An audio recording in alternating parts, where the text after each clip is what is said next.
હત્યાના આરોપી અનિરુદ્ધસિંહ જાડેજાના સમર્થનમાં આવ્યો ક્ષત્રિય સમાજ। 5 સપ્ટેમ્બરે રીબડામાં અનિરુદ્ધસિંહના સમર્થનમાં ક્ષત્રિયોનું મહાસંમેલન। પોપટ સોરઠિયા હત્યા કેસમાં કોર્ટના ચુકાદાના વિરોધમાં એકઠા થશે ક્ષત્રિયો। અનિરુદ્ધસિંહ જાડેજાના સમર્થનમાં સોશિયલ મીડિયામાં પોસ્ટર કરાયા વાયરલ। તો અનિરુદ્ધસિંહની સજા માફીના નિર્ણયને હાઈકોર્ટે કર્યો હતો રદ અને 18 સપ્ટેમ્બર સુધીમાં અનિરુદ્ધસિંહ જાડેજાએ કરવાનું છે સરેન્ડર।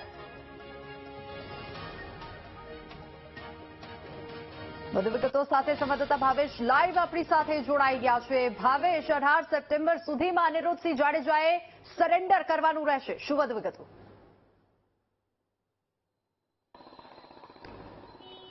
ચોક્કસથી વિની, જે પ્રમાણે આખા કેસની વાત કરવામાં આવે તો જે પૂર્વ ધારાસભ્ય છે ગોંડલના પોપટ લાખા સોરઠિયા, તેમની હત્યા કરવામાં આવી હતી। અનિરુદ્ધસિંહ જાડેજા છે તેમને દોષી ઠેરવવામાં આવ્યા હતા અને ત્યારબાદ તેમને 18 વર્ષની સજા છે તે જેલમાં કાપી છે।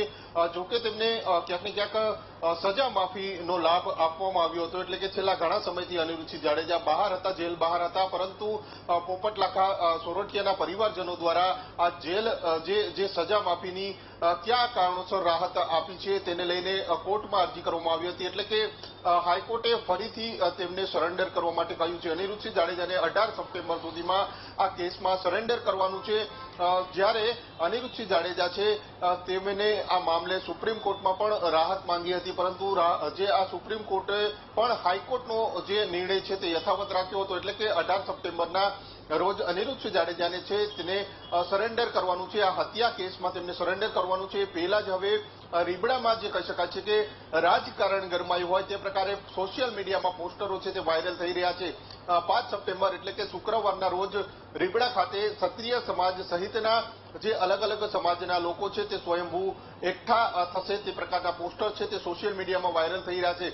એટલે કે એક તરફ કહી શકાય છે કે જે સમર્થનમાં પોસ્ટરો છે તેમના દ્વારા એવું કહેવામાં આવી રહ્યું છે કે એકને એક કેસની 18 વર્ષ સુધી જે સજા તેમને કાપી છે, ત્યારે ફરીથી તેમને જેલમાં નાખવાનું મતલબ શું, તેને લઈને તેમની ફરી સજા માફી માટેનું આ એક આંદોલન છે તે સક્રિય છે તે કરવામાં આવી રહ્યું છે। રીબડા ખાતે 5 સપ્ટેમ્બરના રોજ આ આખું જે આંદોલન છે તે સક્રિય થશે।